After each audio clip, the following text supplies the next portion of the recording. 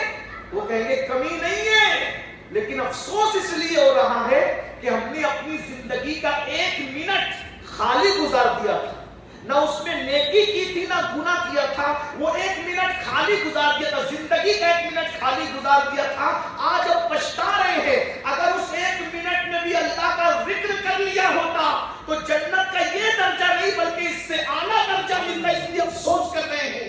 1 minute ضائع کرنے کا افسوس ہوگا، زیادہ سونے کا افسوس ہوگا۔ بتائیے زیادہ سونے کا افسوس ہوگا، 1 منٹ ضائع کرنے کا افسوس ہوگا، تو جنہوں نے اپنی زندگی کو گناہوں میں گزارا ان کو کتنا افسوس ہوگا۔ لیکن وہاں افسوس کرنے سے کچھ نہیں جائے گا۔ جوانی دی ہے، عبادت کر لو۔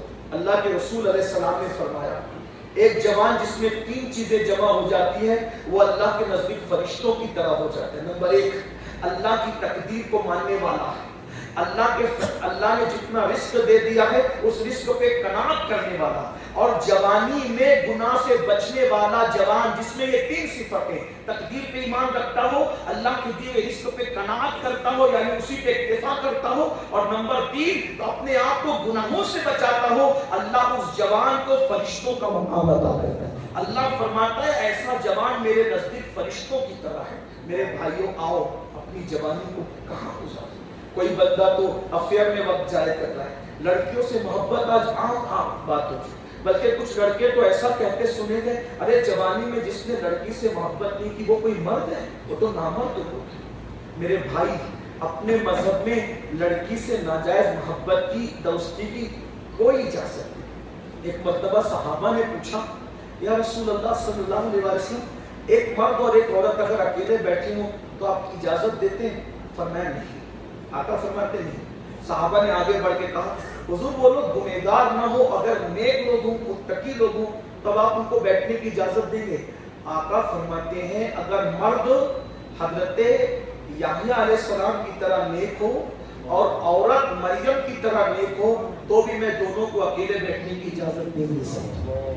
ہے کوئی مریم ہمارے درمیان محفوظ اور ہے کوئی یحییٰ معصوم؟ آقا فرماتے ہیں ان کو بھی بیٹھنے کی اجازت نہیں ہے۔ مریم جیسی خاتون ہو، یحییٰ جیسا مرد ہو تو بھی میں ان کو بیٹھنے کی اجازت نہیں دیتا تنہائی میں۔ صحابہ کا تقویٰ کیا تھا؟ علامہ ابن الجوزی اپنی کتاب میں لکھتے ہیں سیدنا عمر ابن خطاب اپنے ہی گھر کے چوکھٹ پہ رستے کی طرف منہ کر کے بیٹھے، اپنے ہی گھر کے چوکھٹ پہ رستے کی طرف۔ وہ اللہ والے لوگ تھے، جس کو بھی غلط کرتے دیکھا اپنی نظر میں غلط آیا ٹوک دیا، وہ کسی کی رعایت نہیں کرتے تھے، جو غلط دیکھے ٹوک دیا۔ ایک صحابی گزرے، انہوں نے کہا عمر اب تم جیسے لوگ بھی رستے کی طرف منہ کر کے بیٹھو گے؟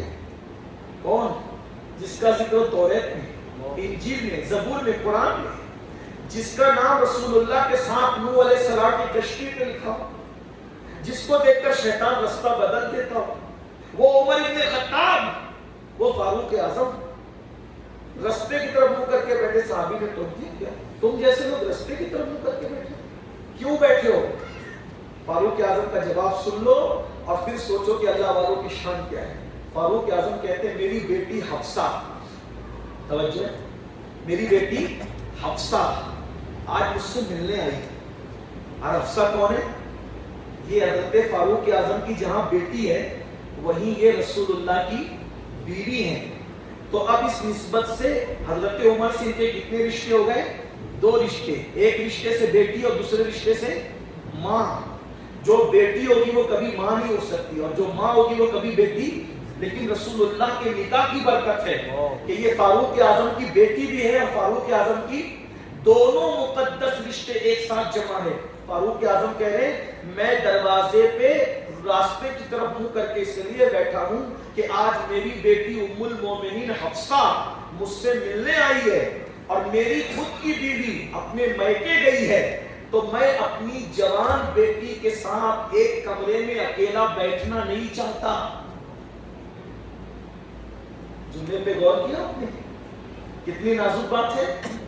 میں اپنی خود کی بیٹی کے ساتھ اکیلے کمرے میں بیٹھنا نہیں چاہتا اس لیے میں دروازے پر آ کر رستے کی طرف منہ کر کے بیٹھ گیا. ان کے تقوی کا یہ حال. اور یہاں تو جو عورت نظر آئی اسی کو پاک کی نظر سے دیکھا اور کوئی ہمیں حیا بھی نہیں ہے. اب یہ گناہ بھی نہیں ہے, یہ تو فیشن ہے. ادھر مسجد سے نکل رہے جیب میں ٹوپی رکھے چکر مکر دیکھ. اللہ کے رسول علیہ السلام نے فرمایا نمازیوں سن لو. آقا علیہ السلام فرماتے ہیں جس کی نماز اس کو گناہ سے نہیں روکے. نماز کے 2 کام ہیں.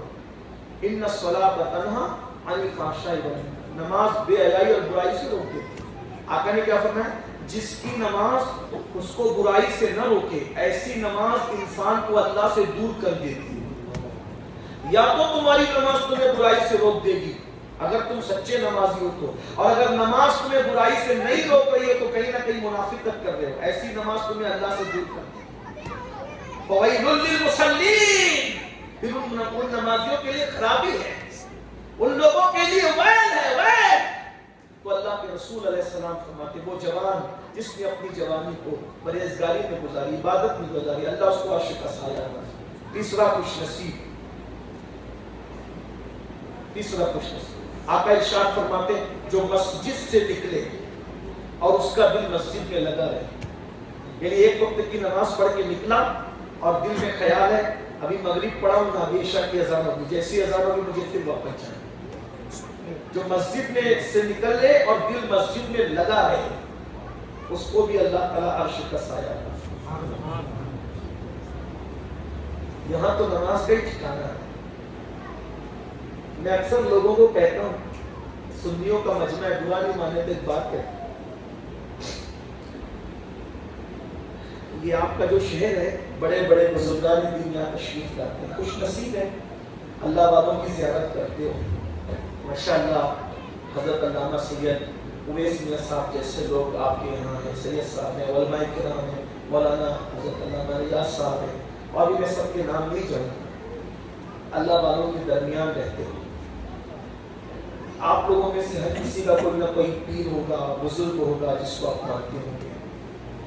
اگر کسی بزرگ نے اپنا رومال, اپنا قلم, اپنا امامہ, اپنی ٹوپی آپ کو دے دی تحفے میں, آپ اپنے آپ کو کتنا خوش نصیب سمجھتے ہیں.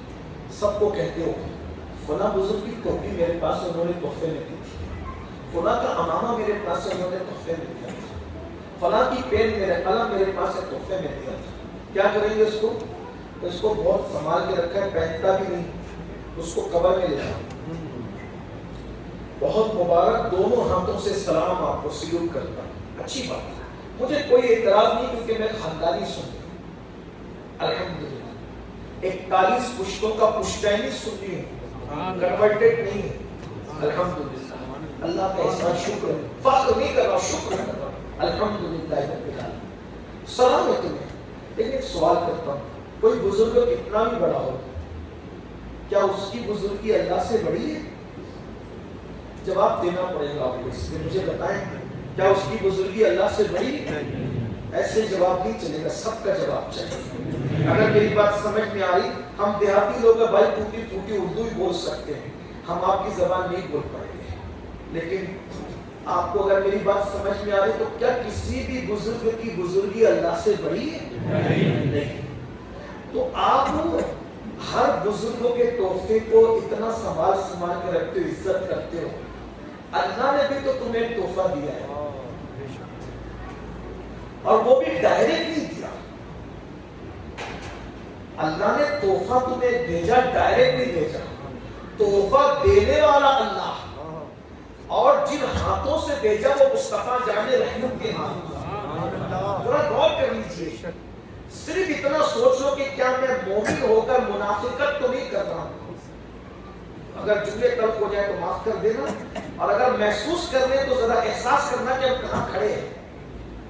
ایک دن میدان محشر ہے بھائی, وہاں نہ کسی کی دادا گیری چلے گی نہ بابا گیری چلے گی. جب نبی کا بیٹا جہنم میں جائے گا نا تمہاری آنکھوں کے سامنے, تو تمہیں احساس ہوگا کہ یہ میدان محشر ہے. نوح علیہ السلام کے بیٹے کی شکل میں نبی کا سگا بیٹا جہنم میں جا رہا ہوگا. لوط علیہ السلام کی بیوی کی شکل میں نبی کی بیوی جہنم میں جا رہی ہوگی. آزر کی شکل میں نبی کا سگا چچا جہنم میں جا رہا ہوگا. ہمارا کیا بنے گا؟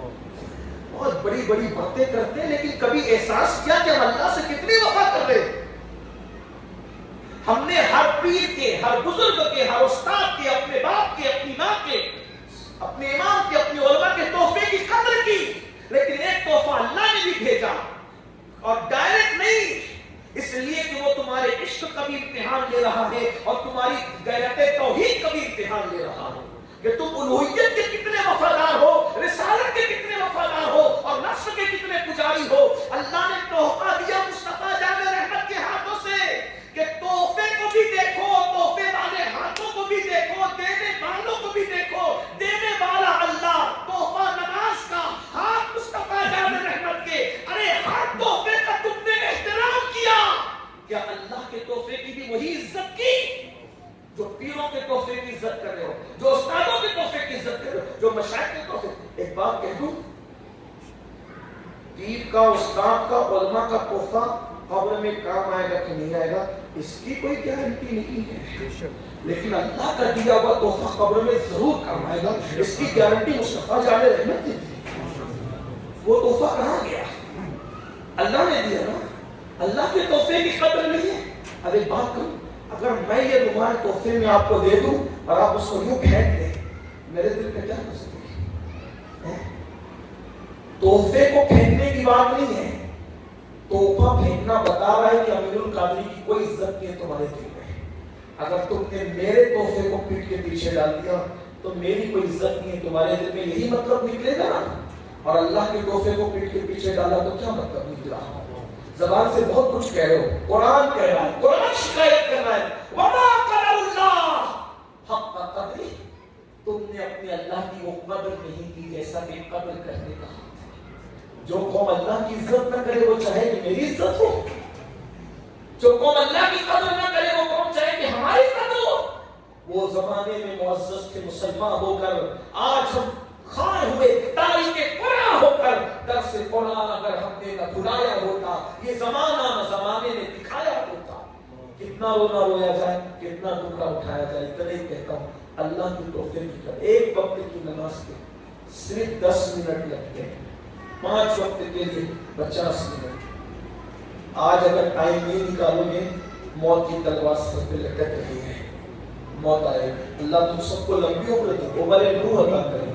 ہم تو دعا دینے والے لوگ ہیں, لیکن نوح کی عمر پاؤ گے تو بھی موت آئے, خضر کی عمر پاؤ گے تو بھی موت آئے, موت کی عمر پاؤ گے تو بھی موت آئے گی, کیونکہ ایک دن موت کو بھی موت ہے, ایک دن موت نے بھی مر جانا ہے. کل من علیہا فان, سب ختم ہو جائے. وَيَبْقَى وَجْهُ رَبِّكَ ذُو الْجَلَالِ وَالْإِكْرَامِ. اللہ کے علاوہ سب ختم. کل نفس ذائقۃ الموت, ہر نفس کو موت کا مزہ چکھنا ہے. اینما تکونوا یدرککم الموت ولو کنتم فی بروج مشیدہ. اگر مضبوط قلعوں میں جا کے چھپ جاؤ گے تو بھی تمہیں موت آ جائے گی. موت آئے, ہڈیاں پگھل جائیں گی, کمایا مال سب نہیں رہ جائے گا, مکان دکان سب نہیں رہ جائے گا. بتائیے, مال کمانے کے لیے مشرق اور مغرب تک جاتے ہو, مال کمانے کے لیے افریقہ تک آ گئے ہو, برطانیہ تک جاتے ہو, یمن تک, شام تک جاتے ہو, اچھی بات ہے, مبارک ہے, جاؤ, بالکل جاؤ, کوئی منع نہیں ہے. جب حضور گئے ہیں ملک شام تک, تمہیں بھی جانا چاہیے. ہم دقیانوسی خیال کے لوگ نہیں ہیں کہ ہم تبلیغی جماعت کی طرح کہہ دیں کہ نہیں تم اللہ کے کاموں میں لگ جاؤ, کچھ کرنے کی ضرورت نہیں.